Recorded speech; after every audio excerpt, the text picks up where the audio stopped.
আসসালামু আলাইকুম সবাইকে। আশা করছি খুবই ভালো আছি। আজকের ক্লাসে আমরা বায়োলজি ফার্স্ট পেপারের চ্যাপ্টার 8 দ্যাট ইজ টিস্যুতন্ত্র এই অধ্যায়ের বিস্তারিত আলোচনা করব। এই অধ্যায়ের ক্লাসটা কে করতে পারবে? যারা এই অধ্যায়টা কখনো আগে পড়ো নাই তারাও এই ক্লাসটা করতে পারবে। আবার যারা এই ক্লাসটা ইতিমধ্যে এই অধ্যায়টা ভালোমতো পারো, মোটামুটি এই অধ্যায় সম্পর্কে দখল আছে, তারাও ক্লাসটা করার মাধ্যমে নিজের প্রিপারেশনটাকে আরেকটু ঝালিয়ে নিতে পারো, রিভিশন দিয়ে ফেলতে পারো। সো আমরা অধ্যায়টা শুরু করতে পারি। এই অধ্যায়টা সম্পর্কে একটু আলোচনা করি যে এই অধ্যায়টা থেকে বিগত বছরগুলোতে specifically after Covid, post Covid পিরিয়ডে এটা সবসময় শর্ট সিলেবাসের একটা অধ্যায় ছিল। দ্যাটস ওয়াই এটা মোটামুটি একটা পেইড চ্যাপ্টার ছিল যে এখান থেকে একটা কোয়েশ্চেন আসবেই। সো কেউ যদি সিকিউ টার্গেট করতো তো দেখা যেত এই চ্যাপ্টার টার্গেট করতো, যেহেতু অধ্যায়টা খুবই ছোট। কোষ ও কোষের গঠন অধ্যায় থেকে এক্স্যাক্টলি কোন জায়গা থেকে কোয়েশ্চেন আসবে এইটা ডিফাইন করা বেশ টাফ। অণুজীব থেকেও ডিফাইন করা বেশ টাফ, বা উদ্ভিদ সারিতত্ত্ব থেকে ডিফাইন করা বেশ টাফ। বাট এখান থেকে খুব ইজিলি বলে দেওয়া যায় যে অ্যাকচুয়ালি কোন জায়গা থেকে কোয়েশ্চেনটা আসবে। সো এই চ্যাপ্টার সম্পর্কে মোটামুটি প্রিভিয়াসলি যত সিনিয়র ব্যাচ ছিল তোমার এইচএসসি 25, 24, 23, 22, তারা যখন বোর্ড পরীক্ষার প্রিপারেশন নিত একটা ইজি চ্যাপ্টার পাইতো যে এই অধ্যায় থেকে আমি প্রিপারেশন নিব। বাট এখন যেহেতু অধ্যায় হয়ে গেছে 12টার মধ্যে সিকিউ আসবে 8টা। সো একদম কমপ্লিট একটা সিকিউ তুমি এই অধ্যায় থেকে পাবা কিনা বলা যাচ্ছে না, বাট একটা সিকিউর অন্তত 6 থেকে 7 মার্ক, ইভেন হইতে পারে 10 মার্কও পেয়ে যাচ্ছে এই অধ্যায় থেকে। সো আমরা অধ্যায়টা করতে পারি এবং এই অধ্যায়টা আমাদের জন্য একটা হেল্পফুল চ্যাপ্টার, কারণ এই অধ্যায় থেকে আমরা খুব অল্প ইফোর্ট দিয়ে ম্যাক্সিমাম আউটপুট নিয়ে আসতে পারি। সো আমরা দেখতে পারি বিগত বছরগুলোতে এই অধ্যায় থেকে কেমন সংখ্যক কোয়েশ্চেন আসছে। ফার্স্ট অফ অল ভাজক টিস্যু, স্থায়ী টিস্যু। টিস্যুর যে পার্টটুকু ভাজক আর স্থায়ী থেকে তেমন একটা কোয়েশ্চেন আসে না। মেইনলি কোয়েশ্চেনটা আসে ভাজক টিস্যু, এবং ভাজক টিস্যু থেকে কেমন টাইপের কোয়েশ্চেন আসে? একটা কোয়েশ্চেন হচ্ছে ভাজক টিস্যুর বৈশিষ্ট্য, আর আরেকটা হচ্ছে ভাজক টিস্যুর ক্লাসিফিকেশন। সো এই দুইটা কোয়েশ্চেনই এখান থেকে তোমার সবসময় আসে, এবং এর বাইরে আসলে বইয়ের মধ্যেও তেমন কিছু নাই যে পরীক্ষায় আসবে। সো ভাজক টিস্যুর বৈশিষ্ট্য এবং শ্রেণী বিভাগ, এখান থেকেই 16টা কোয়েশ্চেন আসছে বিগত বছরগুলোতে, এবং এটা হচ্ছে আমাদের গুরুত্ব বিবেচনায় মোস্ট ইম্পর্টেন্ট। স্থায়ী টিস্যু থেকে তেমন একটা আসে না, বাট আমরা একটু পরে রাখবো সেফটির জন্য। এরপরে দেখো টিস্যুতন্ত্র। এই টিস্যুতন্ত্রের মধ্যে এখান থেকে আমাদের বিগত বছরগুলোতে টিস্যুতন্ত্রের ক্লাসিফিকেশন এক্স্যাক্টলি এই জায়গা থেকে কোয়েশ্চেন একটু কম আসলেও আমরা কিন্তু পরিবহন টিস্যুতন্ত্রকে আমরা 3 ভাগে ভাগ করতে পারি: এপিডার্মাল টিস্যুতন্ত্র, গ্রাউন্ড টিস্যুতন্ত্র এবং পরিবহন টিস্যুতন্ত্র। এই 3 ভাগে ভাগ করি। ক্লাসিফিকেশন কোয়েশ্চেনটা একটু কম আসে, বাট পরিবহন টিস্যুতন্ত্র কিন্তু বিগত বছরগুলোতে সবচেয়ে বেশি আসতেছে। সো এই অধ্যায়ের অন্যতম গুরুত্বপূর্ণ একটা টপিক হচ্ছে পরিবহন টিস্যুতন্ত্রের যে ক্লাসিফিকেশন আছে আমরা বেশ কিছু ভাগে ভাগ করতে পারি, সেই সম্পর্কে আলোচনা আমরা এই অধ্যায়ে খুবই গুরুত্ব দিয়ে পড়ব। তারপরে উদ্ভিদের মূল এবং কাণ্ডের অন্তর্গঠন। এই অধ্যায় থেকে যদি তুমি কিছু না পারো অন্তত এই জিনিসটা পড়ে যাইতেই হবে। এটা মিস করলে এই অধ্যায় কিছুই পড়ো নাই, আর এটা পারলে মোটামুটি অধ্যায়ের ম্যাক্সিমাম জিনিসই তুমি পারো। সো মূল এবং কাণ্ডের অন্তর্গঠন, এবং এখান থেকে তোমার চিত্র আঁকা শেখা লাগবে। এখান থেকে তোমাকে চিত্র আঁকাও শেখা লাগবে। তো এখান থেকে আমরা যদি চিত্র আঁকা শিখে ফেলি, আমরা একটা সেপারেট ক্লাস রাখবো যেখানে আমরা বায়োলজির বিভিন্ন অধ্যায় যেসব চিত্র আমাদের পরীক্ষায় আসে, পরীক্ষায় কাজে লাগতে পারে, must to know, nice to know, এভাবে ভাগ করে তোমাদেরকে চিত্র আঁকার জন্য একটা আলাদা ক্লাস রাখবো, সেখানে আমরা চিত্র সম্পর্কে আলোচনা করব। সো আজকের ক্লাসে আমরা বেসিক্যালি থিওরি সম্পর্কে আলোচনা করতেছি। সো আমি অধ্যায়টা জাম্প করতেছি। ফার্স্ট অফ অল টিস্যুতন্ত্র। ওকে, প্রথমেই যে আলোচনাটা আছে সেটা হচ্ছে টিস্যু কাকে বলে। একদম ছোটবেলা থেকে তুমি টিস্যু ওয়ার্ডটার সাথে পরিচিত হয়েছো, যে আমরা কোনো কিছু হাত ভিজে গেলে অথবা নাক যদি পরিষ্কার করতে হয় সেক্ষেত্রে আমরা টিস্যু ইউজ করতাম। বাট এই টিস্যু কিন্তু সেই টিস্যু না। এই টিস্যু হচ্ছে আমাদের কোষের সমষ্টি, কোষগুচ্ছ। তো তুমি যদি জাস্ট কোষগুচ্ছ বলো টিস্যুকে, এটা কিন্তু পূর্ণাঙ্গভাবে একটা ডেফিনেশন হইল না। হ্যাঁ, মোস্ট অফ দ্য টাইম এটা কাভার করে, বাট এই কোষগুচ্ছ হওয়ার পরেও এখানে আরও কিছু স্পেসিফিক টার্ম আছে, যে টার্মগুলা বা কিছু কিওয়ার্ড আছে, সেই কিওয়ার্ডগুলো তোমাকে ইনশিওর করতে হবে। যেমন একই উৎস থেকে সৃষ্টি হওয়া লাগবে, একই ধরনের কাজ সম্পন্নকারী হইতে হবে। সো এই দুইটা যদি আমার ইনশিওর করে এবং এরা যদি কোষগুচ্ছ হয়, তখন সেটাকে আমরা টিস্যু বা কোষকলা বলতে পারি। সো টিস্যু যখন তুমি সংজ্ঞা দিতেছো, মেক শিওর যে এখানে তুমি দুইটা কি পয়েন্ট লিখতেছো: একই উৎস থেকে সৃষ্ট এবং একই ধরনের কাজ সম্পন্নকারী। ওকে, তারপর এখানে অনেক কথাবার্তা লিখছে, অধ্যায় সম্পর্কে কি জানবো অলরেডি আমি এটা সম্পর্কে আলোচনা করছি। তারপরে যাও টিস্যুর প্রকারভেদ, ভাগ করা যায় কয় ভাগে? 2 ভাগে। একটা হচ্ছে ভাজক টিস্যু আর আরেকটা হচ্ছে স্থায়ী টিস্যু। সো এইটাই হচ্ছে একমাত্র 2 প্রকার, বাকি অধ্যায়ে যা কিছু পাবা সব কিছু 3 প্রকার। সো টিস্যু অধ্যায় থেকে কিছু যদি প্রকারভেদ আসে যেটা কত প্রকার, নির্দ্বিধায় চোখ বুঝে তুমি আনসার করতে পারো যে 3 প্রকার। বাকি মানে শুধুমাত্র এই জায়গাটাতে তুমি পাবা ভাজক টিস্যু হচ্ছে টিস্যু হচ্ছে 2 প্রকার, ভাজক আর স্থায়ী। এরপরে ভাজকের ভিতরে ক্লাসিফিকেশন করলে সেটাতে তুমি 3 প্রকার পাবা, স্থায়ীর ভিতরে ক্লাসিফিকেশন করলে সেটার মধ্যেও 3 প্রকার পাবা, প্রতি কেসই পাইতে থাকবা। সো ফার্স্ট অফ অল আমরা হচ্ছে ভাজক টিস্যু দিয়ে আলোচনা করি, যেটার গুরুত্ব এই অধ্যায় অন্যতম গুরুত্ব মানে most important. First of all ভাজক টিস্যু, এটার ইংলিশ নাম কি? মেরিস্টেম। ওকে, তো ভাজক টিস্যু নাম শুনলেই বোঝা যায় যেটা বিভাজিত হয়, তাই তো? বিভাজিত হয় তাই নাম হয়েছে ভাজক টিস্যু। এখন ভাজক টিস্যুর বেশ কিছু বৈশিষ্ট্য আছে এবং বৈশিষ্ট্যগুলো not only CQ but also MCQ, এবং সব জায়গাতে যত কম্পিটিটিভ এক্সাম আছে, মেডিকেল ভর্তি পরীক্ষা বলো, ভার্সিটি ভর্তি পরীক্ষা বলো, যত যত পরীক্ষা আছে সব জায়গাতে তুমি ভাজক টিস্যুর বৈশিষ্ট্যগুলো পাবা।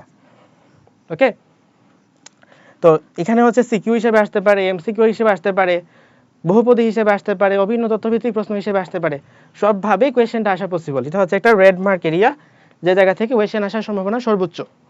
তো আমরা ইন্ডিভিজুয়ালি প্রত্যেকটা পয়েন্ট সম্পর্কে একটু জানি যে এটা আসলে ভাজক টিস্যুর বৈশিষ্ট্য কেন হওয়া উচিত ছিল। যেমন ফার্স্ট অফ অল ভাজক টিস্যুর কোষগুলো হচ্ছে জীবিত। তো ভাজক টিস্যু মানে হচ্ছে বিভাজিত হয়, বিভাজন করার ক্ষমতা, এটা কি জীবিত একটা বস্তুর জীবিত একটা বৈশিষ্ট্য নাকি মৃত বৈশিষ্ট্য?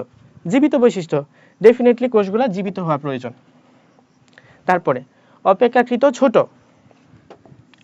তো এখানে দেখবা ধরো তুমি কোথাও পার্মানেন্টলি না, কিছুদিনের জন্য, অল্প কিছুদিনের জন্য কোথাও একটা বসতি স্থাপন করছো, তখন কি তুমি অনেক বড় একটা বাসা বানাবা নাকি অল্প ছোট করে থাকার মতো হইলেই হবে এরকম একটা বাসা বানাবা? ডেফিনেটলি তুমি একটা টেম্পোরারি বাসা যখন বানাবা তখন অনেক ছোট একটা বাসা বানাবা, যেন কোনোভাবে হইলেই হয়েছে। তো ভাজক টিস্যু কিন্তু এই যে একটা কোষ ছিল, ভাজক কোষ তখন বিভাজিত হয়ে আবার নতুন 2টা কোষ তৈরি করবে। তো এর কিন্তু আর অস্তিত্ব থাকলো না, এ হচ্ছে 2টা ভাগে ভাগ হয়ে গেছে। সো ভাজক কোষ বিভাজনের পরে নতুন 2টা কোষ তৈরি করলো, এটা আবার পরবর্তীতে আরো 2টা কোষ তৈরি করলো, আলটিমেটলি এ কিন্তু আর থাকতেছে না, এ কিন্তু থাকতেছে না। সো এ বড় হওয়ার আগেই আবার ভেঙে বিভাজিত হয়ে যাচ্ছে, দ্যাটস ওয়াই এর আর বড় হইতে পারে না, অপেক্ষাকৃত ছোটই থাকে। ওকে, সমবেশীয়, এটা আমার নিজের যখন বোর্ড পরীক্ষা দিছিলাম ঢাকা বোর্ড 23, সো এইচএসসি 23 ব্যাচে এই কোয়েশ্চেনটা আসছিল যে কোষগুলো আকারে সাধারণত ছোট, দৈর্ঘ্য প্রস্থে প্রায় সমান। দৈর্ঘ্য প্রস্থে প্রায় সমান যে কথা, সমবেশীয় একই কথা।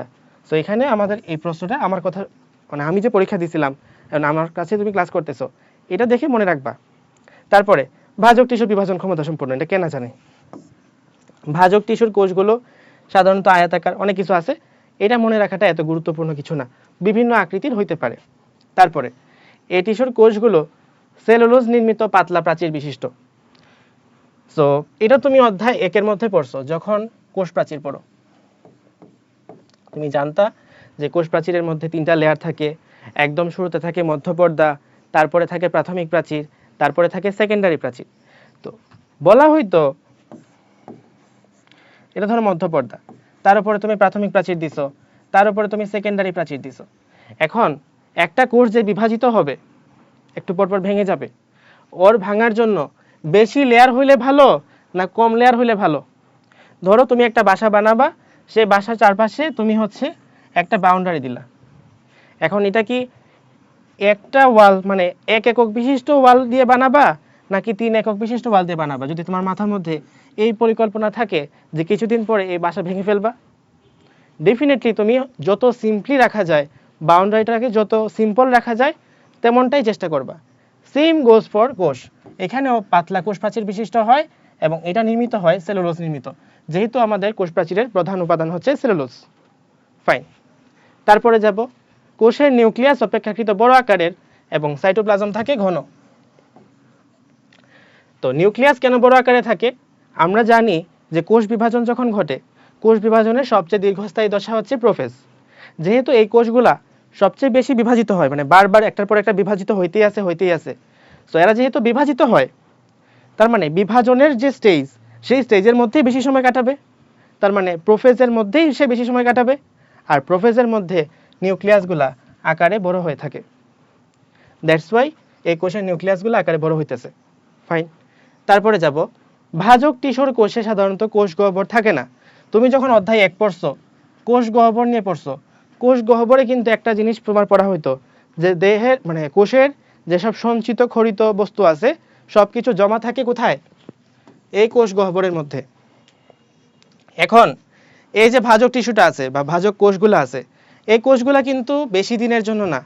তুমি যখন ধরো তুমি গ্রাম থেকে ঢাকায় আসছো ভর্তি পরীক্ষা দেওয়ার জন্য, তখন কিন্তু তোমার অনেক বেশি খাবার সামগ্রী নিয়ে আসো নাই, অনেক ময়লা আবর্জনা নিয়ে আসো নাই।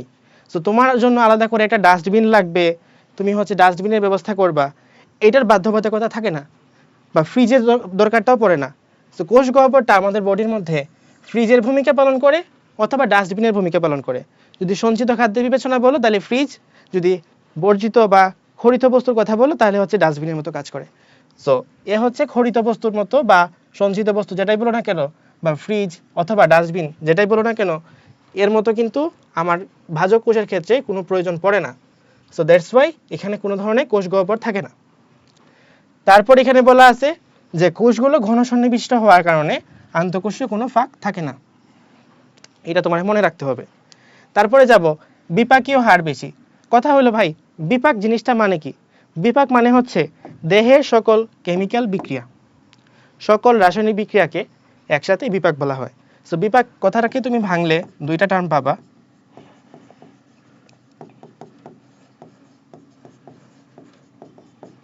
অপচিতি আর একটা হচ্ছে উপচিতি।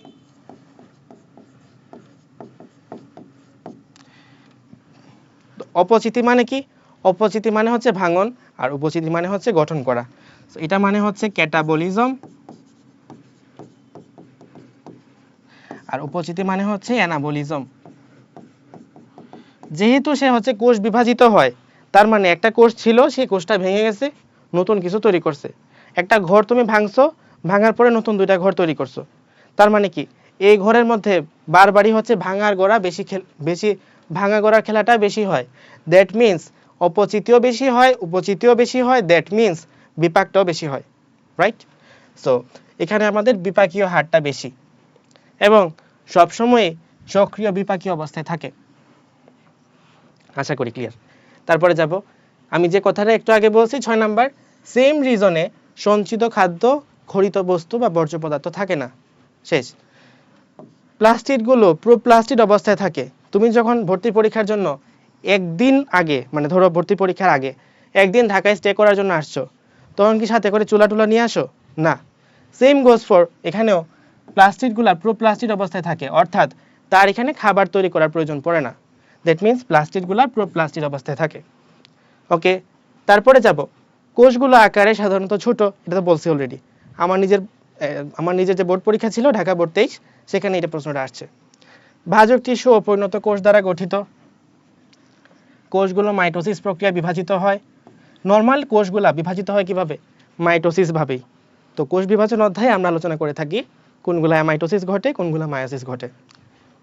এতক্ষণ পর্যন্ত আমরা ভাজক টিস্যুর বৈশিষ্ট্যগুলো পড়লাম। এই বৈশিষ্ট্যগুলো থেকে তোমার ম্যাক্সিমাম টাইমে এমসিকিউ আসে, সিকিউ আসে, আরও যত টাইপের প্রশ্ন করা সম্ভব, তোমার জ্ঞানমূলক থেকে শুরু করে সব কিছু আসা সম্ভব এখান থেকে।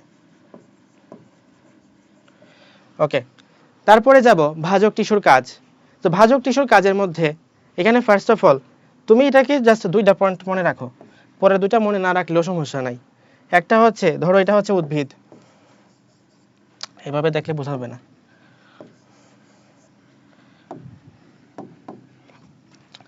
তো এখানে যদি শীর্ষের মধ্যে বৃদ্ধি ঘটে তাহলে কি এটা আরো লম্বা হবে, আর যদি এখানে পাশের মধ্যে বৃদ্ধি ঘটে তাহলে এটা আরো মোটা হবে। তো এই কথাটাই এখানে লিখছে যে শীর্ষক ভাজক টিস্যুর কোষ বিভাজনের কারণে এখানে দৈর্ঘ্যের বৃদ্ধি পায়, আর পার্শ্বীয় ভাজক টিস্যুর বিভাজনের কারণে বেশে বা প্রস্থে বৃদ্ধি পায়।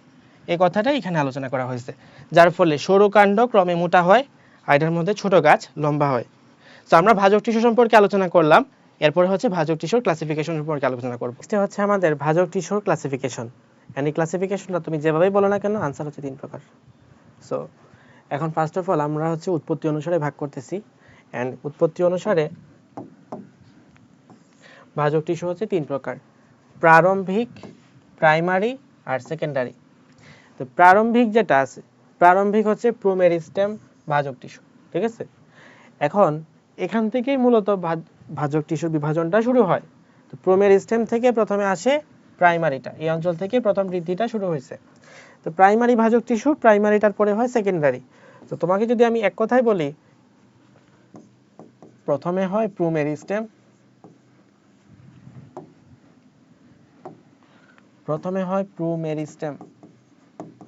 বা প্রারম্ভিক ভাজক টিস্যু, তারপরে হয় প্রাইমারি ভাজক টিস্যু, তারপরে হয় প্রাইমারি স্থায়ী টিস্যু,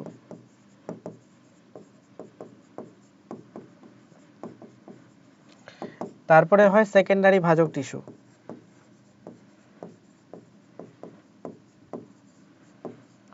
তারপরে হয় সেকেন্ডারি স্থায়ী টিস্যু।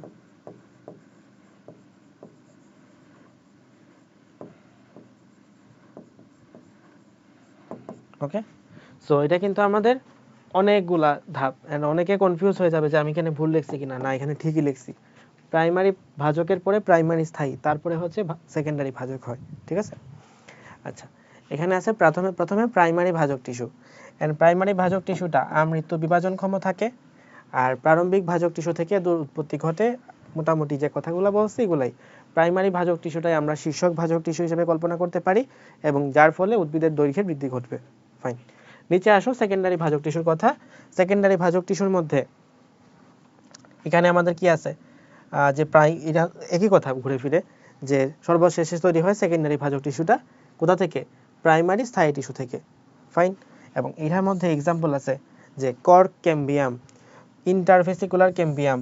তো যত ক্যাম্বিয়াম আছে সবগুলাই হচ্ছে সেকেন্ডারি, ঠিক আছে, সেকেন্ডারি ভাজক টিস্যু। বাট যদি জিজ্ঞেস করে ফেসিকুলার ক্যাম্বিয়াম কোনটার মধ্যে পড়বে, তখন আনসার দিবা প্রাইমারি ভাজক টিস্যু। আই থিঙ্ক জিনিসটা ক্লিয়ার হয়েছে। তো নেক্সটে হচ্ছে আমরা এই ধরনের ক্লাসিফিকেশন পার হয়ে, মানে উৎপত্তি অনুসারে ক্লাসিফিকেশনটা শেষ করে এবার যাব অবস্থান অনুসারে ক্লাসিফিকেশনের মধ্যে।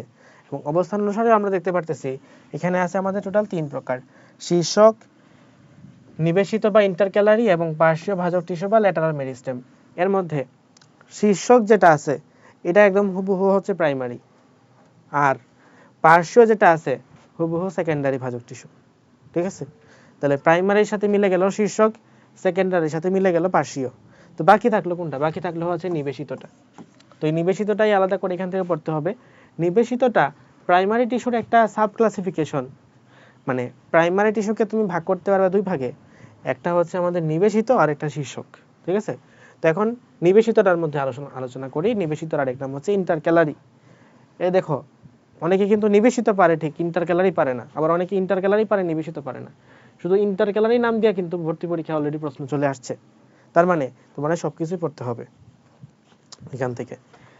ইংলিশ নামও পড়তে হবে, বাংলা নামটাও পড়তে হবে, বাংলা টার্মগুলো লাগবে। এখন কথা হচ্ছে এগুলো কোথায় থাকে? ঘাস জাতীয় উদ্ভিদ, পাইন, হর্সটেইল প্রভৃতি উদ্ভিদের পত্রমূল মধ্যপর্বের গোড়ায়, পর্বসন্ধিতে ফুলের বোটায়, এগুলোর মধ্যে পাওয়া যায় কাকে? নিবেশিত বা ইন্টারক্যালারি ভাজক টিস্যুকে। আই থিঙ্ক জিনিসটা ক্লিয়ার। এবং নিবেশিত টিস্যু কোথায় পাওয়া যায়, এটা ডেফিনেশনটাও এখানে লেখা আছে। ওকে, ডান। তাহলে প্রাইমারি, নিবেশিত, মানে কি বলে, নিবেশিত, শীর্ষক এবং পার্শ্বীয়, 3টা আলোচনা শেষ হয়েছে। এবং এদের মধ্যে একটা পার্থক্যের বক্স আসছে। এই পার্থক্যের বক্স থেকে কিন্তু বিগত বছরগুলোতে সিকিউ আসছে, এবং সিকিউর বড় প্রশ্নই আসছে। তার মানে এগুলা কিন্তু আমাদের পরীক্ষাতেই লাগে। এমসিকিউতে তো আসতেই পারে, সত্য মিথ্যা তো আসতেই পারে, বা তোমার বহুপদীতে তো আসতেই পারে। এর পাশাপাশি সিকিউতেও কিন্তু এটা বড় প্রশ্ন হিসেবে আসে। তাহলে এগুলো তোমাদের সিকিউর জন্য পড়তে হবে। আই থিঙ্ক জিনিসটা তোমরা পড়ে নিবা। তো আমরা নেক্সটে একটু আগাইতে পারি। আমরা ইতিমধ্যে 2 ধরনের ক্লাসিফিকেশন পড়ে ফেলছি।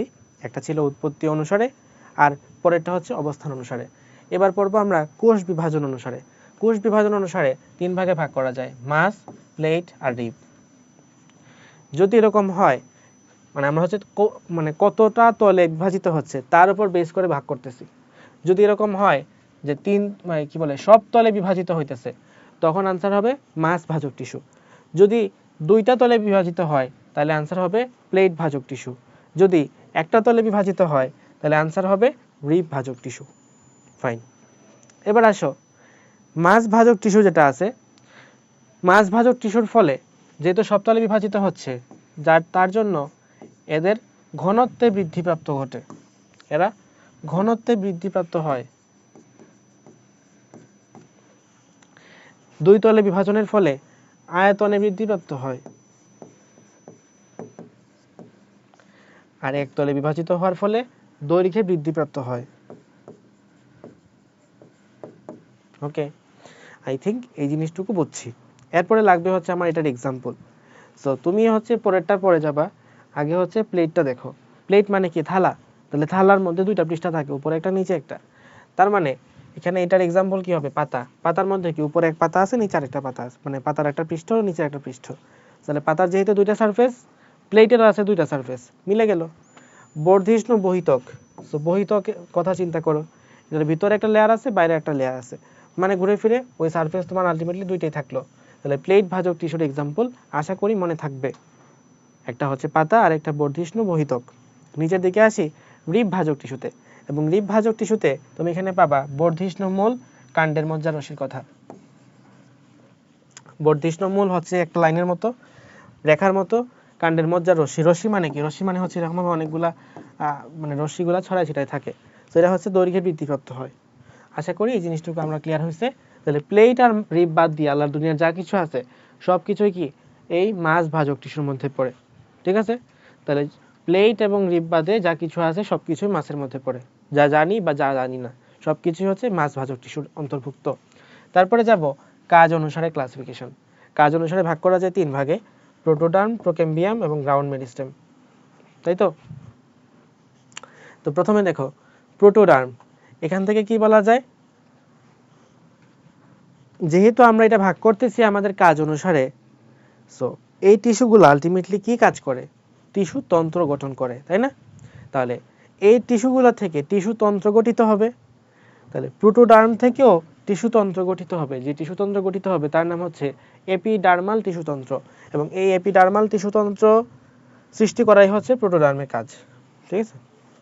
তারপরে প্রোকেম্বিয়াম। তো প্রোকেম্বিয়াম, এটা থেকে পরবর্তীতে কি হয়? পরিবহন টিস্যুতন্ত্র সৃষ্টি হয়। তাহলে পরিবহন টিস্যুতন্ত্র সৃষ্টি করাই হচ্ছে প্রোকেম্বিয়ামের কাজ। পরিবহন টিস্যুতন্ত্রের মধ্যে কি আছে? জাইলেম গুচ্ছ, ফ্লোয়েম গুচ্ছ এবং জাইলেম আর ফ্লোয়েমের মাঝখানে থাকা ক্যাম্বিয়াম। তাহলে আলটিমেটলি আমরা পাচ্ছি হচ্ছে প্রোকেম্বিয়াম থেকে পরিবহন টিস্যু গুচ্ছ। Next ground meristem. গ্রাউন্ড মেরিস্টেমের এখানে কি পড়বা? মূল ভিত্তি তথা কর্টেক্স এবং মজ্জা রশ্মি সৃষ্টি করে, তাকে বলা হয় গ্রাউন্ড মেরিস্টেম। ওকে, তাহলে আশা করি এই জিনিসটুকু আমাদের ক্লিয়ার হয়েছে। তো ভাজক টিস্যুর ক্লাসিফিকেশন আমরা এতক্ষণ পড়লাম। এই ক্লাসিফিকেশনটাই আর কি তোমাদের বোর্ড পরীক্ষাতেও আসে, তো সবভাবে ক্লাসিফিকেশনটা জাস্ট লিখে দাও, মানে ডিটেলস এক্সাম্পল লাগবে না বা ডেফিনেশন লাগবে না, বক্সটা লিখে দাও। এটাও কোনো কোনো সময় পরীক্ষা আসতে দেখা গেছে। এরপরে এটা তুমি এখানে পড়তে পারো না, মানে পরীক্ষা আসার মতো না, আশা করি আসবে না।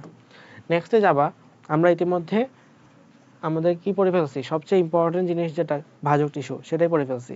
এরপর আছে আমাদের স্থায়ী টিস্যু, এবং স্থায়ী টিস্যুর বৈশিষ্ট্যগুলো হচ্ছে জাস্ট একটা আর একটার অপোজিট। সো এটা তুমি যদি একবার রিডিং পড়ে ফেলো তাইলে দেখবা যে ম্যাক্সিমাম আনসার মিলে যায়। যেমন স্থায়ী টিস্যু হচ্ছে বিভাজিত হতে পারে না, আগেরটা বিভাজিত হতে পারতো, মানে স্থায়ী আর ভাজকের মধ্যে পার্থক্য নির্ণয় করা সম্ভব। তো আমরা এই পার্থক্যটাকে নির্ণয় করতে পারি, এখানে আছে পার্থক্যটা, ভাজক টিস্যু এবং স্থায়ী টিস্যুর মধ্যে পার্থক্য। সো এটা একটু পড়ে নিও, তো আমাদের সিকিউতে লাগবে। সিকিউতে ধরো কোনো কোয়েশ্চেন পাচ্ছে না খুঁজে, তখন দেয়া দিল ভাজক আর স্থায়ীর মধ্যে পার্থক্য, ওকে, হইতেই পারে। এরপরে আরেকটা জিনিস, সেটা হচ্ছে জটিল টিস্যু বা ক্ষরণকারী বা নিঃস্রাবী টিস্যু। জটিল টিস্যু হচ্ছে দুই প্রকার, একটা হচ্ছে জাইলেম আর একটা ফ্লোয়েম। ক্ষরণকারী টিস্যু, এটা হচ্ছে আবার দুই প্রকার, একটা হলো তরক্ষীর টিস্যু আর একটা হলো গ্রন্থি টিস্যু। ওকে, তাহলে ক্ষরণকারী বা নিঃস্রাবী টিস্যু, এবং এগুলোকে ভাগ করা যায় দুই ভাগে, একটা তরক্ষীর আর একটা হচ্ছে গ্রন্থি টিস্যু। ফাইন, তাহলে আমরা মোটামুটি আমাদের ভাজক টিস্যু এবং স্থায়ী টিস্যু, অর্থাৎ টিস্যুর যে পার্টটুকু ছিল সেই টিস্যুর পার্টটুকু শেষ করে ফেলছি। অধ্যায়ের এ পর্যায়ে আমরা টিস্যু তন্ত্র নিয়ে আলোচনা শুরু করব, বাট তার আগে আমি আমাদের প্রোগ্রামটা সম্পর্কে জানাই থাকি। আমরা হচ্ছে শুরু করছি তোমাদের বোর্ড পরীক্ষার জন্য লাস্ট 1.0, যেটা ক্লাস তোমরা এই মুহূর্তে করতেছো। এখানে আমরা তোমাদেরকে সব সাবজেক্টের জন্য প্রিপারেশন এর সুযোগ করে দিচ্ছি ফ্রিতে। Physics, chemistry, biology, math, Bangla, English, ICT সব সাবজেক্টের। কেউ কেউ হয়তো বলতে পারো যে ভাই ম্যাথের ক্লাসটা এখনো দেখি নাই, ম্যাথের ক্লাসটা খুব দ্রুতই আসতেছে। আমরা যাকে রাখছিলাম শিশির ভাই, ভাই হচ্ছে ওনার শ্বশুর অসুস্থ, সেজন্য হচ্ছে ক্লাসগুলো নিতে পারেন নাই। সো আমরা খুব দ্রুত এই জিনিসটা হচ্ছে রিকভার করব।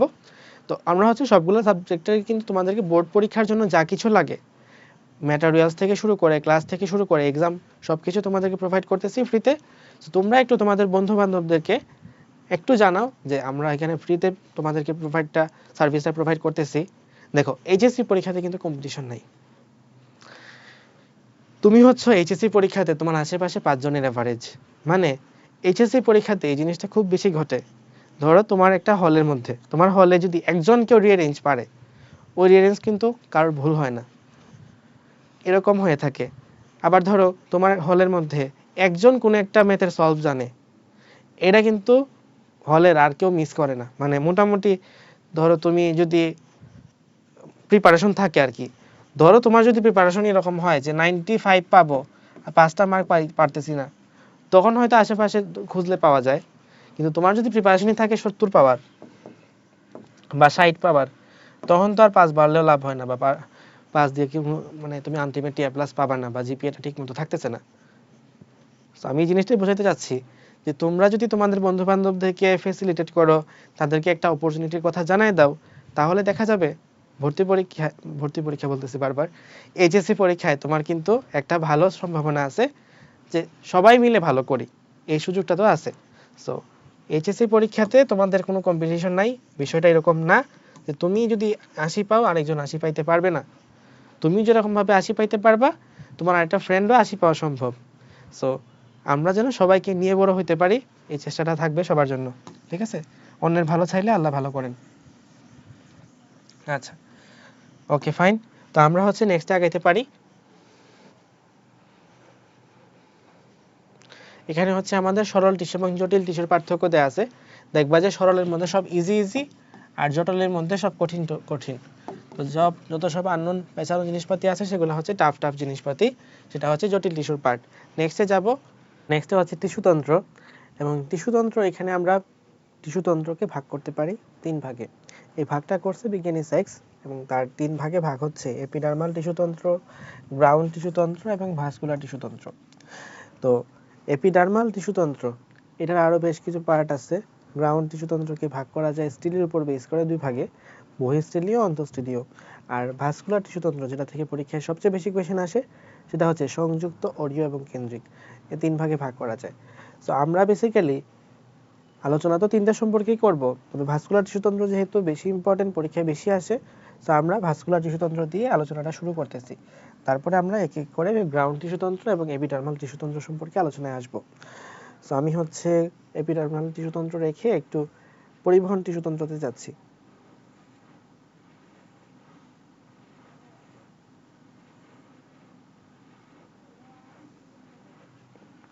ওকে, সো প্রথম কথা হচ্ছে ভাস্কুলার টিস্যুতন্ত্র, এর আরেক নাম হচ্ছে পরিবহন টিস্যুতন্ত্র, আরও একটা নাম হচ্ছে ফেসিকুলার টিস্যুতন্ত্র। এর নাম কয়টা? 3টা, ভাস্কুলার, পরিবহন, ফেসিকুলার, শেষ। নেক্সট কথা হচ্ছে এই টিস্যুতন্ত্রকে ভাগ করা যায় 3 ভাগে। একটা হচ্ছে জাইলেম গুচ্ছ, একটা ফ্লুয়েম গুচ্ছ, আর একটা হচ্ছে কেম্বিয়াম, যেটা জাইলেম এবং ফ্লুয়েমের মাঝখানে থাকে। তো এখানে ক্যাম্বিয়ামের কথা লেখা আছে, ক্যাম্বিয়াম থেকে কি আসতে পারে? বড় জোর সংজ্ঞা আসতে পারে। ওকে, তারপরে যাব জাইলেম গুচ্ছর কথা যেহেতু আসছি, তো জাইলেম টিস্যু গঠিত হয় 4টা উপাদান নিয়ে। কি কি? ট্রাকিড, ভেসেল, ভেসেলের আরেক নাম হচ্ছে ট্রাকিয়া, তারপরে জাইলেম প্যারেনকাইমা এবং জাইলেম ফাইবার। ওকে, সো 4টা উপাদানের নাম প্রথমে মনে রাখা ফরজ।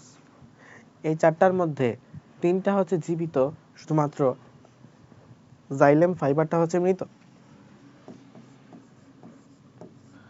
সো যদি জিজ্ঞেস করে জাইলেম গুচ্ছের মধ্যে কোনটি জীবিত উপাদান, আনসার হবে ট্রাকিড, ভেসেল, জাইলেম প্যারেনকাইমা।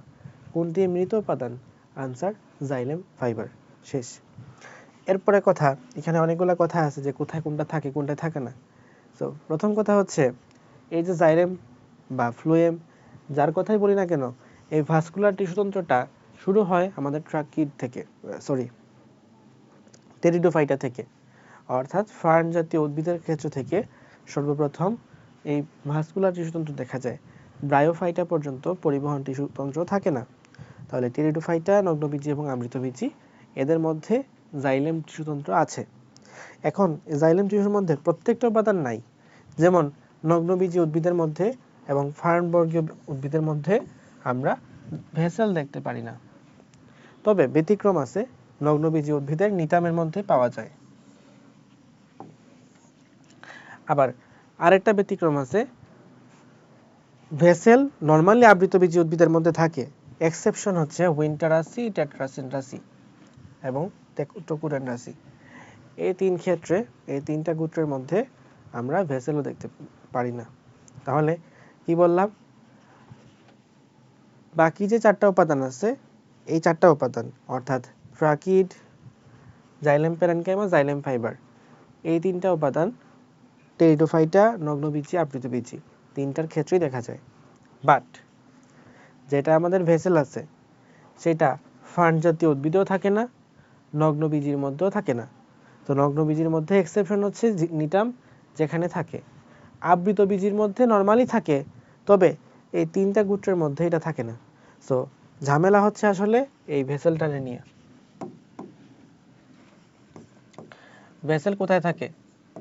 ছত্রাকে থাকে? ছত্রাকে থাকে না। শৈবালে থাকে? থাকে না। ব্রায়োফাইটাতে থাকে? থাকে না। টেরিডোফাইটাতে থাকে? থাকে না। নগ্নবীজিতে থাকে? থাকে না। এক্সেপশন হচ্ছে নিটাম। আবৃতবীজি উদ্ভিদে থাকে? থাকে। এক্সেপশন হচ্ছে এই তিনটা। তাহলে এই ভেসেল পাওয়া যায় শুধুমাত্র নিটাম উদ্ভিদে এবং সকল আবৃতবীজি উদ্ভিদে। এক্সেপশন হচ্ছে তিনটা, এই তিনটা। ঠিক আছে, এই তিনটার মধ্যে আমরা হচ্ছে ভেসেল দেখতে পাই না। সো আশা করি ভেসেল কোথায় পাওয়া যায় এইটার কোয়েশ্চেনের আনসারটা আমরা পাইছি। এখন এখানে বেশ কিছু কথা দেখবা যে প্রোটোজাইলেম, মেটাজাইলেম ইত্যাদি ইত্যাদি কিছু কথা আছে। প্রোটোজাইলেম মানে বোঝায় যেটার গর্তটা ছোট, মেটা মানে মোটা। সো বড় গর্তযুক্ত ভেসেল কোষকে বলা হয় মেটাজাইলেম, আর সরু গর্তযুক্ত ভেসেল কোষকে বলা হয় প্রোটোজাইলেম। ফাইন। তারপরে কথা, এখানে বিষয় বিভিন্ন এক্সার্ক, এন্ডার্ক, মেসার্ক নিয়ে কিছু কথাবার্তা আছে। সো আমি জিনিসটা একটু ক্লিয়ার করি। ফার্স্ট অফ অল তুমি মনে রাখবা ম ম ম মূলে মেটাজাইলেম,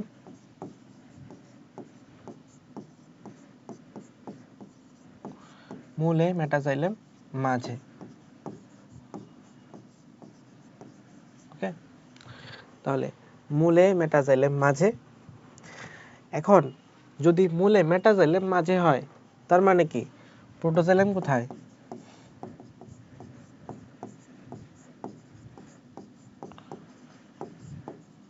মূলে প্রোটোজাইলেম হচ্ছে পরিধির দিকে।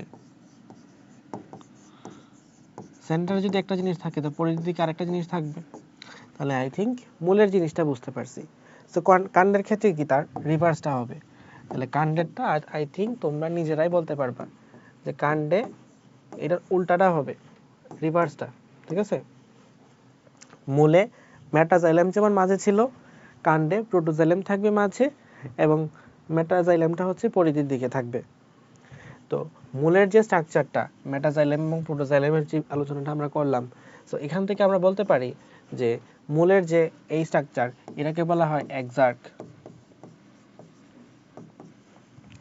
কাণ্ডের যে স্ট্রাকচার বা কাণ্ডের যে এই বিন্যাসটা, এই বিন্যাসটাকে বলা হয় এন্ডার্ক। ফাইন।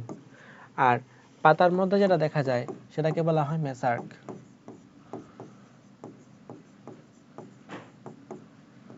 ওকে, শেষ।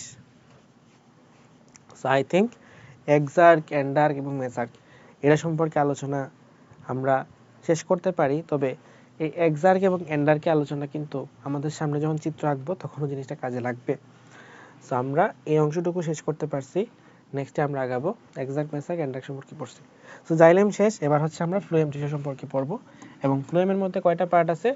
সিপনল, সঙ্গীকোষ, ফ্লোয়েম প্যারেনকাইমা এবং ফ্লোয়েম ফাইবার। এই হচ্ছে এখানে চারটা পার্ট আছে। ওকে, সো এই চারটা পার্টের মধ্যে জীবিত উপাদান কোনটা?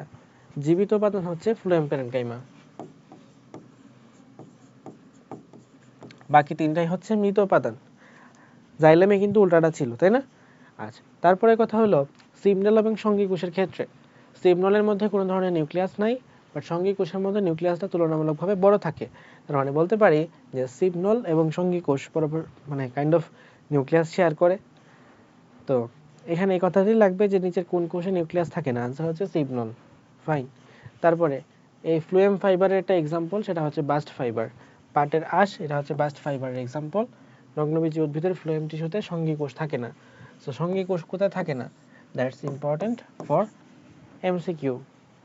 ওকে, তাহলে এমসিকিউতে এই জিনিসটা কিন্তু ভালোই আসবে বা আসে, যে সঙ্গী কোষ থাকে না কোথায়, আনসার হচ্ছে নগ্নবীজী উদ্ভিদের ফ্লুয়েম। ফাইন। এরপরে তাহলে এবার আমরা পরিবহন টিস্যু গুচ্ছের ক্লাসিফিকেশনটা সম্পর্কে জানতে পারি। সেখানে এটা আলোচনা করা আছে, খুব একটা গুরুত্বপূর্ণ কিছু না। ভাস্কুলার বান্ডেলের প্রকারভেদ।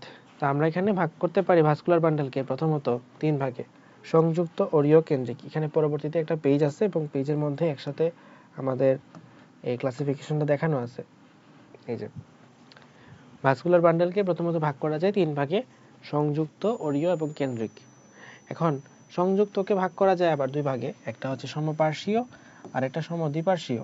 সমপার্শ্বীয়কে ভাগ করা যায় আবার 2 ভাগে, একটা হলো মুক্ত আর একটা বদ্ধ। ওকে, আর কেন্দ্রিককে ভাগ করা যায় 2 ভাগে, হেড্রোসেন্ট্রিক এবং লেপ্টোসেন্ট্রিক। এখন কথা হইলো ভাই কেমনে কি হইলো, কোনটা তো কেমনে কি বুঝলাম না কিছুই। সংযুক্ত কেমনে কোনটা হইলো, অরীয় কেমনে কি হইলো, কেন্দ্রিক কোনটারে বলে। সো ফার্স্ট অফ অল এখানে এটা বোঝার জন্য তোমাকে চিত্র আঁকা পারা লাগবে, মানে চিত্রের আইডিয়াটুকু থাকা লাগবে যে বিন্যাসটা আসলে কিভাবে ঘটতেছে। ফার্স্ট অফ অল সংযুক্ত কিভাবে সংযুক্ত থাকতে পারতেছে, যেমন ধরো এই হচ্ছে আমাদের একটা ভাস্কুলার বান্ডেল, যেখানে এটা হয়েছে আমাদের জাইলেম, এটা হয়েছে ফ্লোয়েম। তো জাইলেম আর ফ্লোয়েম পরস্পর সংযুক্ত আছে, এটাকে বলতেছি আমরা সংযুক্ত। যদি এরকম হয় একটা সার্কেল হিসাবে আছে, তাহলে সেটাকে বলা হয় অরীয়। ওকে, ধরো এটা হচ্ছে জাইলেম, এটা ফ্লোয়েম, এটা জাইলেম, এটা ফ্লোয়েম। এরকম যদি জাইলেম ফ্লোয়েম এভাবে না ভাগ করে আমি এভাবে দিই, xylem phloem, xylem phloem, xylem phloem, যদি এভাবে থাকে, অর্থাৎ একটার পর আরেকটাকে রোটেট করে অল্টারনেট করে সার্কুলার শেপে থাকে, সার্কুলার ম্যানারে থাকে, তখন সেটাকে বলতেছি আমরা অরীয়। আর যদি কোনো একটার ভিতরে আরেকটা থাকে, যেমন ধরো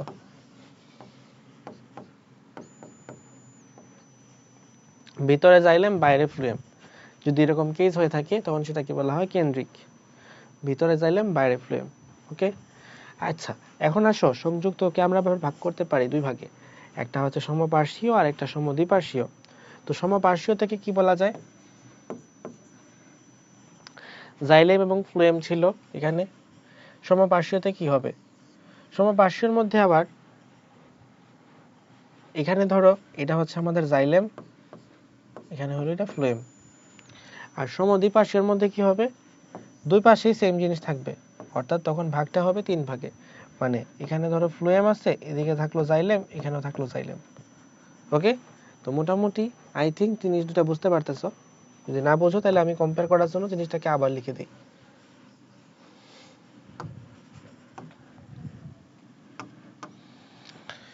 ধরো সমপার্শ্বীয় মানে এই আমি কাটা দিলাম, এই পাশেও সেম, এই পাশে যতটুকু আছে এই পাশে ততটুকুই আছে, এটা হচ্ছে সমপার্শ্বীয়। আর সমদ্বিপার্শ্বীয়র ক্ষেত্রে কি হইলো, মাঝখানে একটা কিছু দিলা, এখানে একটা জিনিস দিলা, এখানে আরেকটা জিনিস দিলা, এবং এটার দুই পাশে সেম আছে, তাই এটা হচ্ছে সমদ্বিপার্শ্বীয়। সমপার্শ্বীয় শেষ, সমদ্বিপার্শ্বীয় শেষ। সমপার্শ্বীয় ক্লাসিফিকেশনটা আবার দেখি। সমপার্শ্বীয়কে আবার ভাগ করা যায় 2 ভাগে, একটা হচ্ছে মুক্ত আর একটা বদ্ধ। এখানে মাঝখানে যদি ক্যাম্বিয়াম থাকে তাহলে সেটা হচ্ছে মুক্ত, ক্যাম্বিয়াম না থাকলে সেটা হচ্ছে বদ্ধ। তাহলে ক্যাম্বিয়াম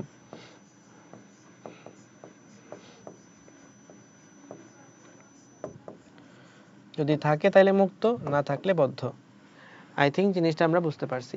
তাহলে সংযুক্ত শেষ, অরীয় শেষ। কেন্দ্রিকের মধ্যে আসো, কেন্দ্রিককে ভাগ করা যায় 2 ভাগে, একটা হচ্ছে হেড্রোসেন্ট্রিক আর একটা হলো লেপ্টোসেন্ট্রিক। অর্থ হচ্ছে জাইলেম কেন্দ্রিক আর একটা হলো ফ্লোয়েম কেন্দ্রিক। সো নাম শুনেই বোঝা যায়, যদি এই চিত্রটা বুঝে থাকো তাহলে জাইলেম থাকবে মাঝখানে, বাইরে থাকবে ফ্লোয়েম, তাহলে হচ্ছে জাইলেম কেন্দ্রিক, সেন্টারে জাইলেম আছে। আর ফ্লোয়েম কেন্দ্রিক যেটা, সেটা হচ্ছে মাঝখানে ফ্লোয়েম থাকবে, বাইরের দিকে জাইলেম থাকবে, তাহলে ফ্লোয়েমকে কেন্দ্র করে জাইলেম আছে, দ্যাট মিনস এটা হচ্ছে ফ্লোয়েম কেন্দ্রিক। সো এটা যদি বুঝতে পারো, এই সেম জিনিসটা হচ্ছে পরীক্ষার সময় চিত্র দিয়ে এঁকে দিবা। কেমনে চিত্র আঁকবা? এই হচ্ছে এগুলা চিত্র। সো আমি জাস্ট আঁকাইছি তোমাকে খুবই র্যান্ডমলি, অ্যান্ড গেস হোয়াট, এরকমভাবে র্যান্ডমলি পরীক্ষায় যদি একটু দিয়ে আসো তাহলেই হবে। জাস্ট লেবেলিংটা করো যে কোনটা জাইলেম কোনটা ফ্লোয়েম, তাইলেই আমাদের হয়ে যাবে। ঠিক আছে?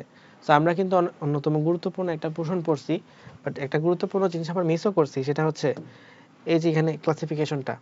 এই ক্লাসিফিকেশনের মধ্যে আমরা থিওরিটুকু পড়ে ফেলছি, বাট এটার এক্সাম্পলটা এখনো পড়া হয় নাই। তো হেড্রোসেন্ট্রিক যেটা আছে, হেড্রোসেন্ট্রিকের মেইন এক্সাম্পল হচ্ছে ফার্ন, সেলাজিনেলা, এরা হচ্ছে হেড্রোসেন্ট্রিকের মেইন এক্সাম্পল। আর ফ্লোয়েম কেন্দ্রিক যেটা আছে সেটার মেইন এক্সাম্পল হচ্ছে ড্রাসিনা ইয়োক্কা। স্পেলিং মিস্টেক হইতে পারে আমার, তো তোমরা একটু বইয়ের সাথে স্পেলিংটা চেক করে নিবা, কারণ পরীক্ষায় স্পেলিং সহ তোমাকে যেহেতু লিখতে হবে, সুতরাং স্পেলিংটাও চেক করতে হবে। ওকে, তারপরে যাব সমদ্বিপার্শ্বীয়র মধ্যে। এখানে আছে আমাদের লাউ কুমড়া, শসা, এরা হচ্ছে সমদ্বিপার্শ্বীয়। ওকে, তারপরে এখানে মুক্তোর মধ্যে কারা আছে? মুক্তোর মধ্যে আছে দ্বিবীজপত্রী উদ্ভিদ এবং নগ্নবীজী উদ্ভিদটা হলো মুক্ত সমপার্শ্বীয়। আর বদ্ধ কারা আছে? একবীজপত্রী উদ্ভিদ যারা আছে তারা হচ্ছে বদ্ধ সমপার্শ্বীয়। আই থিঙ্ক তোমরা জিনিসটা বুঝতে পারছো। সো পরিবহন টিস্যুতন্ত্র বা ভাস্কুলার বান্ডিল সম্পর্কে আমাদের আলোচনা এতটুকুই। যে চিত্রগুলো এখানে র্যান্ডমলি আসছে, এই চিত্রগুলোই পরীক্ষা দিয়ে এঁকে দিয়ে আসবা জাস্ট পেন্সিল দিয়ে এবং সুন্দর করে। ফাইন, তাহলে পরিবহন টিস্যুতন্ত্র সম্পর্কে আমাদের আলোচনা শেষ। আমরা কিন্তু অধ্যায়ের অন্যতম গুরুত্বপূর্ণ অংশটুকু শেষ করছি। ওকে, দেন আমরা যাবো এবার গ্রাউন্ড টিস্যুতন্ত্রতে। প্রথম কথা হচ্ছে গ্রাউন্ড টিস্যুতন্ত্র কোথা থেকে উৎপন্ন হয়েছে? গ্রাউন্ড টিস্যুতন্ত্র আসছে পেরিফ্লেম ভাজক টিস্যু থেকে, এবং গ্রাউন্ড টিস্যুতন্ত্রের আরেকটা নাম হচ্ছে ফান্ডামেন্টাল বা আদি টিস্যুতন্ত্র।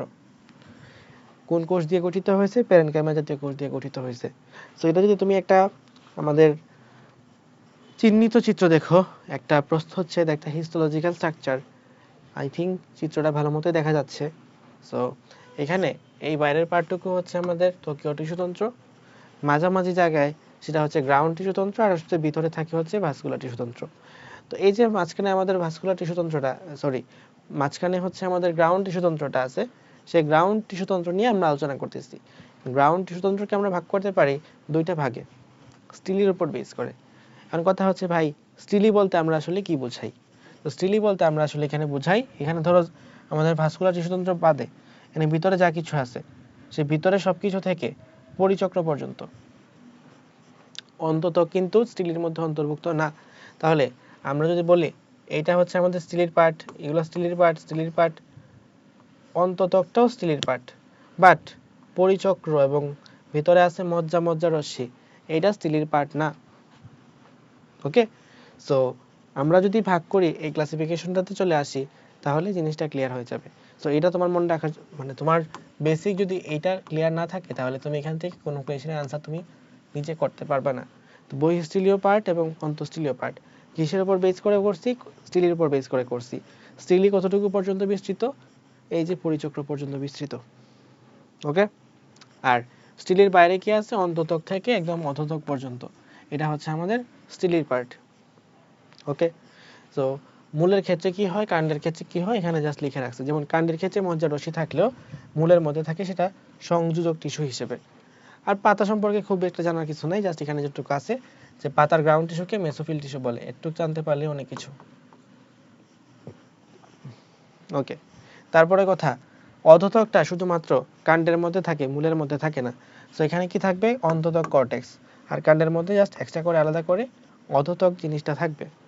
ওকে, এবং অধতকটা একটা ইম্পর্টেন্ট বিষয় এটার জন্য যে অধতক থাকে শুধুমাত্র কাণ্ডের ক্ষেত্রে, একবীজপত্রী কাণ্ডের মধ্যেও থাকে, দ্বিবীজপত্রী কাণ্ডের মধ্যেও থাকে। সো এটা হচ্ছে একটা ভালো ফাইন্ডিংস যে কোনটা কাণ্ড আর কোনটা মূল, এটা বোঝার জন্য অধতকটাই যথেষ্ট। আচ্ছা, সো ফার্স্ট অফ অল আছে আমাদের কাছে অধতক। এখানে কোনটা কোন কোষ নিয়ে গঠিত সে সম্পর্কে আমরা আলোচনা এখন যাব না, এটা আমরা অধ্যায়ের শেষে একদম একসাথে সবগুলা এক বীজপত্রী দ্বিবীজপত্রী সবার ক্ষেত্রে একবারে পড়ে নিব। Okay fine. তো মূলের মধ্যে অধোতক থাকে না, আমরা অলরেডি পড়ছি, আমরা এখান থেকে জাস্ট দেখবো অধোতকের কাজ কি। সো এগুলা কিন্তু একটু কম মানে মোটামুটি পরীক্ষায় কম আসে, এমসিকিউতে আসতে পারে অথবা খ মার্কের প্রশ্নের ক্ষেত্রে আমাদের এটা বেশি কাজে লাগতে পারে। আচ্ছা, তাহলে অধোতকে এখান থেকে কি পড়বা? কাজ পড়বা। কাণ্ডকে যান্ত্রিক দৃঢ়তা প্রদান করা, ভিতরের অংশকে রক্ষা করা অধোতকের প্রধান কাজ। তারপরে যা কর্টেক্সের কথায়, কর্টেক্সের প্রধান কাজ কি? সঞ্চয় করা। তাহলে পানি এবং খাদ্য দুইটা সঞ্চয় করা হচ্ছে কর্টেক্সের প্রধান কাজ। ফাইন। এবং এখানে কর্টেক্সটা কোন কোষ নিয়ে গঠিত হয়? তুমি কিছু যদি জানো বা না জানো আনসার দিয়ে দিবা প্যারেনকাইমা টিস্যু। ম্যাক্সিমাম ক্ষেত্রেই আনসার হবে আমাদের প্যারেনকাইমা টিস্যু। ফাইন। নেক্সটে যাব অন্ততকের ক্ষেত্রে। সো অন্ততক থেকে এখানে বেসিক্যালি দুইটা জিনিস তোমার জানা লাগবে।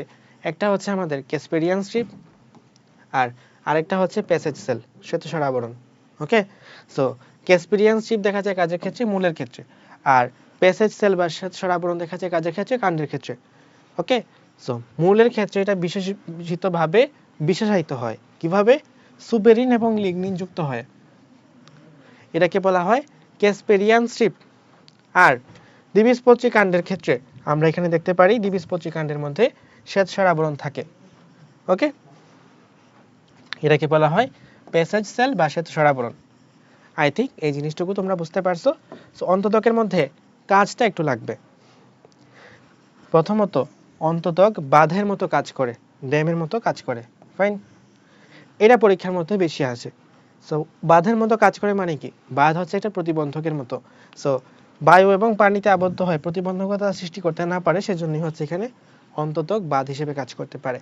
সো আই থিঙ্ক এই জিনিসটুকু তোমরা বুঝতে পারছো। পরীক্ষা এগুলো আসার সম্ভাবনা কম, পরীক্ষা আসলে আসবে এই দুইটা জিনিস সম্পর্কে, যে শ্বেতসার আবরণ কি, ক্যাসপেরিয়ান স্ট্রিপ কি। এইটা কখর জন্য একটু ডেফিনেশনটা শিখে রাখবা। কখর জন্য ডেফিনেশনটা এখান থেকে শিখে রাখবা, তাইলে মোটামুটি তোমার ধরো এই পার্টটুকু আমাদের শেষ হয়ে গেছে। সো অন্তত কি বলে বহিঃস্থলীয় পার্ট আমাদের শেষ, এবার আসি অন্তঃস্থলীয় পার্টের মধ্যে। এবং এখানে কি আছে? পেরিসাইকেল বা পরিচক্র, মজ্জা বা মেডুলা, মজ্জা রশ্মি। তোমাদেরকে একটু দেখে আসি ছবির মধ্যে, আবার হয়তো অনেকে ভুলে গেছো যে আমাদের অন্ততক কোনটা ছিল আর পরিচক্র কোনটা ছিল। ম্যাক্সিমাম যে জিনিসটা ভুল করো, মনে করে যে অন্ততক মনে হয় ভিতরে, পরিচক্র মনে হয় বাইরে। না, জিনিসটা অন্ততক হচ্ছে বাইরে আর পরিচক্র হচ্ছে ভিতরে।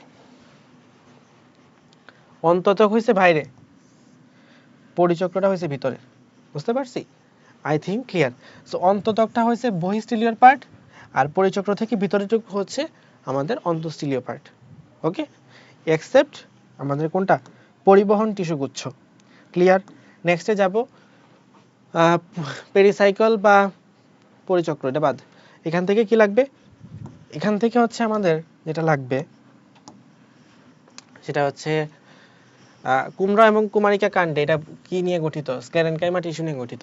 সো ম্যাক্সিমাম জিনিস হচ্ছে প্যারেনকাইমা, যেটা পারো না সেটা হচ্ছে আমাদের প্যারেনকাইমা দিয়ে দিবা। যেটা আলাদা করে জানা লাগবে সেটাই হচ্ছে এখানে কালারফুল করে বোল্ড করে দেওয়া আছে। সো তুমি হচ্ছে এই জিনিসটা মুখস্থ করতে হবে যে এখানে আমাদের কি প্যারেনকাইমা টিস্যু দিয়ে গঠিত পরিচক্রটা এদের ক্ষেত্রে। তারপরে যাব মজ্জা বা মেডুলা, খুব একটা ইম্পর্টেন্ট কিছু না, এটা পড়তে পারো যে অনেক সময় কিছু মজ্জা কোষ নষ্ট হয় মূল বা কাণ্ডের কেন্দ্রস্থলে একটা শূন্যস্থানের সৃষ্টি করে। কাদের ক্ষেত্রে? কুমড়ার ক্ষেত্রে। ওকে, কুমড়া, লাউ এদের ক্ষেত্রে আমরা এই জিনিসটা দেখতে পারি। এটার এক্সাম্পলটা চাইলে মনে রাখতে পারো, খুব একটা কাজের না, অ্যাডমিশনে লাগে। এইচএসসিতে তেমন একটা আসার সুযোগ নাই আশা করি। তো খাদ্য সঞ্চয়ই মজ্জার প্রধান কাজ, এটা শেষ। এরপরে মজ্জা রশ্মি। মজ্জা রশ্মি হচ্ছে কি কাজ করে? ওই সেম মজ্জা যে কাজ করতো সেটাই করে, বেসিক্যালি এ হচ্ছে পরিবহন করে আর এ হলো সঞ্চয় করতো। মজ্জার মধ্যে সঞ্চয় হয় আর মজ্জার রশ্মির মধ্যে পরিবহন হয়। ফাইন, আচ্ছা ঠিক আছে। সো আমরা মোটামুটি ম্যাক্সিমাম জিনিস পড়ে ফেলছি। একটা জিনিস মিস করছি, সেটা হচ্ছে পার্শ্বমূল সৃষ্টি করে কে, অস্থানিক মূল সৃষ্টি করে কে? দুইটার আনসারই হবে পরিচক্র। এর বাইরে আরেকটা জিনিস জিজ্ঞেস করতে পারে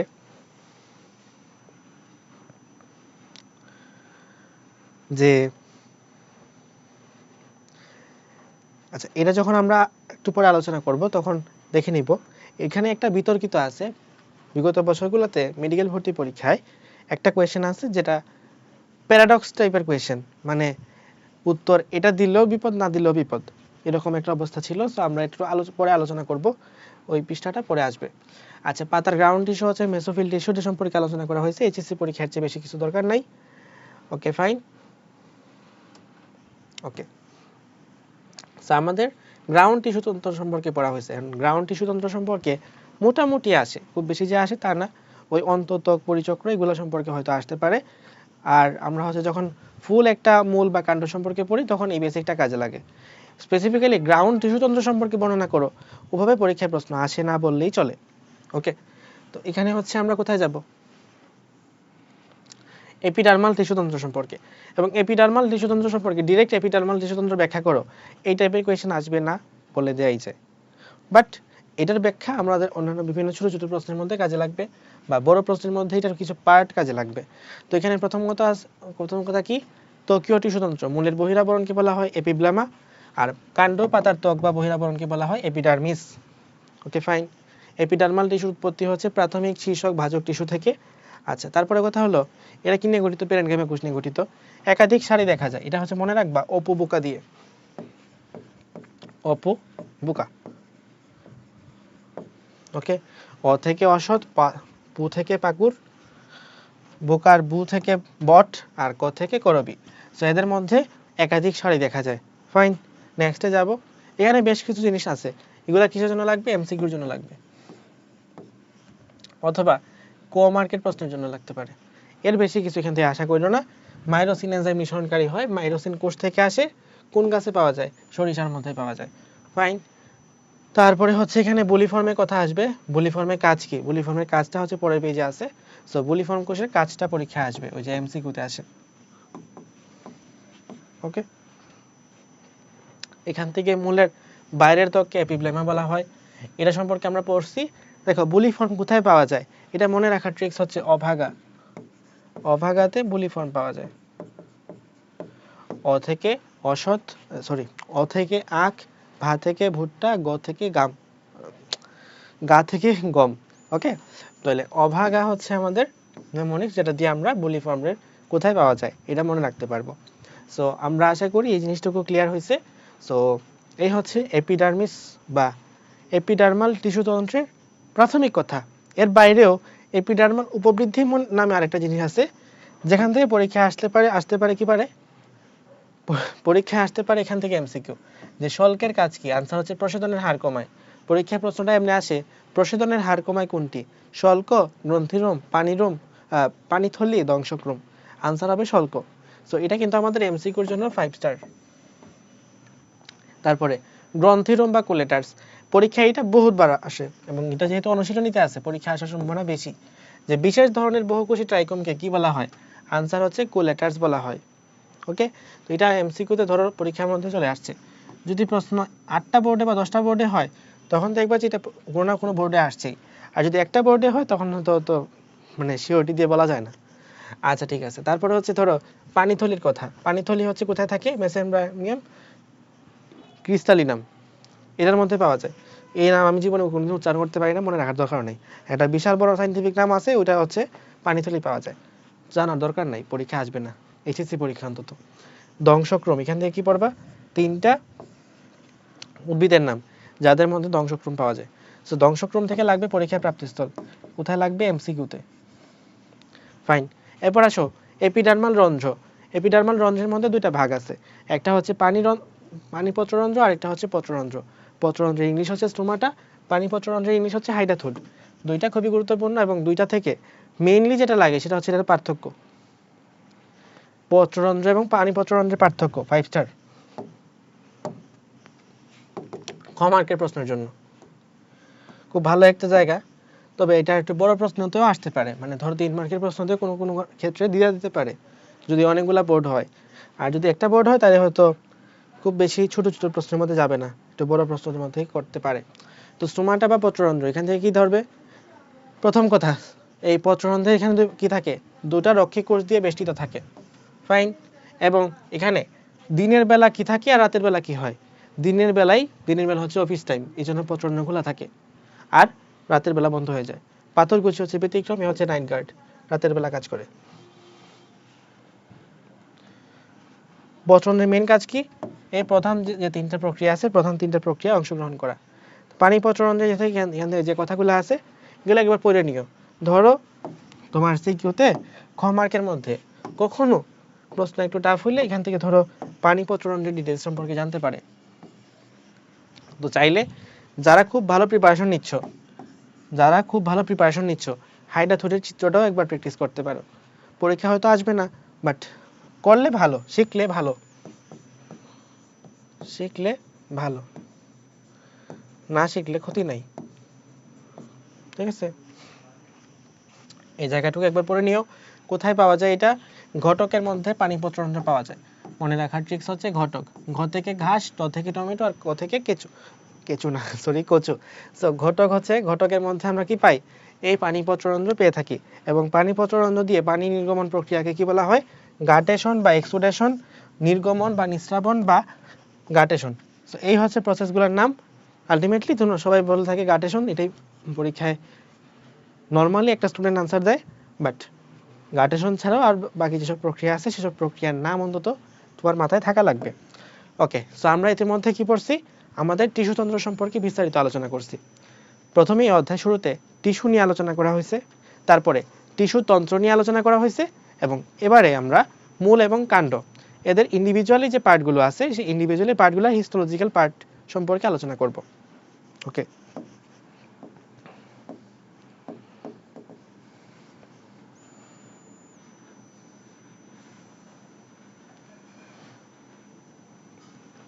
জাইলেম ফ্লোয়েমের পার্থক্য আছে, চাইলে পার্থক্যটা একবার দেখে নিও। নেক্সটে হচ্ছে আমাদের একবীজপত্রী উদ্ভিদের মূলের অন্তর্গঠন। তো কচু মূল, প্রথম কথা হচ্ছে একবীজপত্রী উদ্ভিদের মূল, একবীজপত্রী উদ্ভিদের মূল, একবীজপত্রী উদ্ভিদের কাণ্ড, দ্বিবীজপত্রী উদ্ভিদের মূল এবং দ্বিবীজপত্রী উদ্ভিদের কাণ্ড। ওকে, এটুক সম্পর্কে আমরা জানতে হবে, প্রত্যেকটা সম্পর্কে ইন্ডিভিজুয়ালি। একবীজপত্রী উদ্ভিদের মূল, একবীজপত্রী কাণ্ড, দ্বিবীজপত্রী মূল, দ্বিবীজপত্রী কাণ্ড। সো আমি হচ্ছে তোমাদের ক্লাসের লেন্থ এর সুবিধার্থে এই চারটার একটা পার্থক্য ইতিমধ্যে ক্লাসের মধ্যে নিয়ে আসছি। সো আমি এটা একটু ওপেন করি। আমরা হচ্ছে এখানে প্রথমত দেখো একবীজপত্রী মূল, কাণ্ড, দ্বিবীজপত্রী মূল, কাণ্ড, এদের মধ্যে একটা পার্থক্য বোধক একটা বড় বক্স নিয়ে আসছি।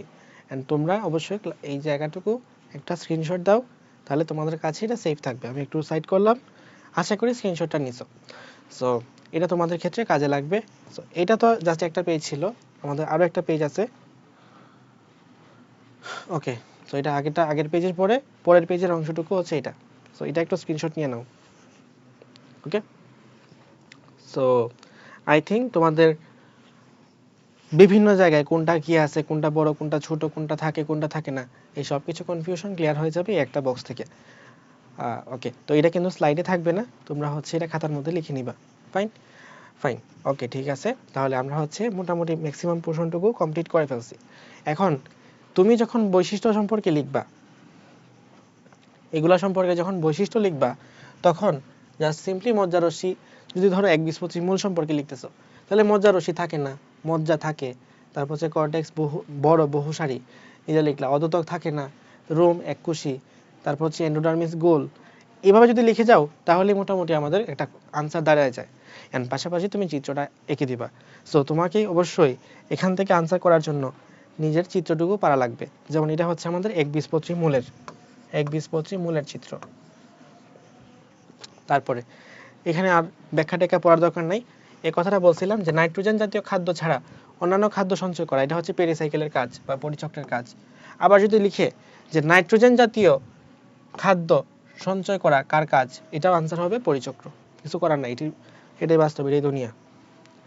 ওকে, তো শনাক্তকারী বৈশিষ্ট্য কিছু লেখা আছে, এটা মোটামুটি আমাদের প্র্যাকটিক্যালের পার্ট। আমরা যখন স্পেসিফিক্যালি তোমাকে চিত্র আঁকার ক্লাস শিখাবো তখন তুমি এই জিনিসটা আরও বেশি রিলেট করতে পারবা। এটা হচ্ছে একবীজপত্রী কাণ্ড, আগেরটা দেখছিলাম একবীজপত্রী মূল। তো একবীজপত্রী মূল এবং কাণ্ড এটাই বেশিরভাগ ক্ষেত্রে আসে, দ্বিবীজপত্রী তেমন একটা আসে না, স্টিল আসতে পারে। এটা হচ্ছে আমাদের একবীজপত্রী কাণ্ডেরই আরেকটা ছবি। তাহলে এটা কি ছিল? ওকে, এটা কিন্তু পরীক্ষা আমরা এটা আঁকি না, পরীক্ষা আসলে ওইটাই আঁকি, একবীজপত্রী কাণ্ডের ছবি। পরীক্ষা আসলে এটা দিবা। ফাইন। তারপরে হচ্ছে দ্বিবীজপত্রী কাণ্ড, এটা লাগবে না, দেখতে পারো কিন্তু এটা তেমন একটা লাগে না, কখনো আঁকতে হয় নাই। এখানে দেখবো আবার মূল এবং কাণ্ডের মধ্যে পার্থক্য আছে, এখানে আবার একবীজপত্রী দ্বিবীজপত্রীর মধ্যে পার্থক্য আছে, একবীজপত্রী দ্বিবীজপত্রীর মধ্যে পার্থক্য আছে। এই যে পার্থক্যগুলো, সবগুলো পার্থক্য কিন্তু আমরা একটা বক্সের মধ্যে সবকিছু কমপ্লিট করছি। সো ওই বক্সটা কিন্তু তোমার জন্য বিশেষ অনেক দারুণভাবে ইফেক্টিভ। আমরা তোমাদেরকে স্লাইডের মধ্যে আচ্ছা অ্যাড করে দিব, সমস্যা নাই। Okay fine. সো আমরা হচ্ছে অধ্যায়টা শেষ করে ফেলছি, জাস্ট আমরা কিছু কোয়েশ্চেন প্র্যাকটিস করবো এবার। এগুলো কিন্তু সারসংক্ষেপের মধ্যে আছে। সো এখানে কি আছে, ফ্লোয়েম টিস্যু নিউক্লিয়াসবিহীন কোষ কোনটা? কোনটা? সেপ কোষ, এবং তার জন্য হচ্ছে সঙ্গী কোষটা আকারে বড় হয়ে থাকে। তারপরে যাব নেক্সটে, পেরিসাইকেল স্তর হতে ভাস্কুলার বান্ডল সহ কেন্দ্র পর্যন্ত বিস্তৃত অংশের নাম কি? তার এই পরিচক্র থেকে ভিতরের দিকে, সুতরাং এটার আনসার হবে স্টিলি। সমদ্বিপার্শ্বীয় ভাস্কুলার বান্ডল থাকে কোন উদ্ভিদে? আনসার হচ্ছে লাউয়ের মধ্যে। নেক্সট, প্লেট ভাজক টিস্যু থেকে কোনটা তৈরি হয়? আনসার হচ্ছে পাতা। প্লেট থেকেই তো পাতা, হ্যাঁ। তারপর হচ্ছে কোন ভাজক টিস্যু একতলে বিভাজিত হয়? রিব। নেক্সট, যে ভাজক টিস্যু বিভাজিত হয় উদ্ভিদে ত্বক সৃষ্টি করে? আনসার হচ্ছে প্রোটোডার্ম, প্রোক্যাম্বিয়াম, মাস মেরিস্টেম। এটা তো ছিলই না কিছু। গ্রাউন্ড মেরিস্টেম থেকে গ্রাউন্ড টিস্যুতন্ত্র, প্রোক্যাম্বিয়াম থেকে পরিবহন টিস্যুতন্ত্র, তাহলে আনসার হবে আমাদের কোনটা? প্রোটোডার্ম। নেক্সট হচ্ছে কুমড়া উদ্ভিদের কাণ্ডের ভাস্কুলার বান্ডল কেমন? আনসার হচ্ছে সমদ্বিপার্শ্বীয়। কচুর মূলে ভাস্কুলার বান্ডল কেমন? মূলের মধ্যে সবসময় অডিও থাকে। তারপরে কথা, উদ্ভিদের বৃদ্ধিতে এক ধরনের টিস্যু ভূমিকা রাখে, এসব টিস্যু থেকে সৃষ্ট এক ধরনের টিস্যুতন্ত্র উদ্ভিদের পানি, খাদ্য, খনিজ লবণ পরিবহন করে। ওকে, উদ্দীপকে বর্ণিত টিস্যুর অবস্থান অনুসারে চিত্রসহ শ্রেণীবিন্যাস করো। উদ্ভিদের বৃদ্ধিতে এক ধরনের টিস্যু ভূমিকা রাখে, এসব টিস্যু থেকে সৃষ্ট এক ধরনের টিস্যুতন্ত্র উদ্ভিদের পানি, খাদ্য, খনিজ লবণ পরিবহন করে। সো এটা কি বলছে আমাদের? টিস্যু। এটা কোন টিস্যু? ভাজক টিস্যু। তাহলে ভাজক টিস্যুর অবস্থান অনুসারে ক্লাসিফিকেশনটা চিত্রসহ দিতে বলছে। সুতরাং আশা করি তোমরা এই জিনিসটাকে পারবা। এই অনুসারে, অবস্থান অনুসারে, সবগুলা ক্লাসিফিকেশন দেওয়ার দরকার নাই, শুধু অবস্থান অনুসারে এগুলো দিবা। নেক্সট, সো এই কোয়েশ্চেনগুলো আশা করি তোমরা প্র্যাকটিস করতে পারবে। আমি তোমাদের জন্য রেখে দিলাম যে এটার আনসার কি হবে, তোমরা কমেন্টে জানাবা। আমরা আজকের অধ্যায়টা এখানেই শেষ করতেছি, টিস্যুতন্ত্র। সো তোমরা হচ্ছে লাস্ট অফের সাথে থেকো। লাস্ট অফের সাথে যদি তুমি তোমার ফ্লোটা কন্টিনিউ করতে পারো, ইনশাআল্লাহ তুমি এইচএসসি পরীক্ষায় বেশ ভালো একটা কামব্যাক দিতে পারবা, বা এইচএসসি পরীক্ষায় কামব্যাক না হোক, যে ফ্লোতে তুমি ছিলা তার চেয়ে বেটার একটা ফ্লোতে থেকে এইচএসসি পরীক্ষায় সবচেয়ে বেস্ট ম্যাক্সিমাম আউটপুটটা নিয়ে আসতে পারবা। সো সবার জন্য শুভকামনা থাকলো, এইচএসসি পরীক্ষা একটা দুর্দান্ত পরীক্ষা হোক সবার জন্য। আল্লাহ হাফেজ সবাইকে, আসসালামু আলাইকুম।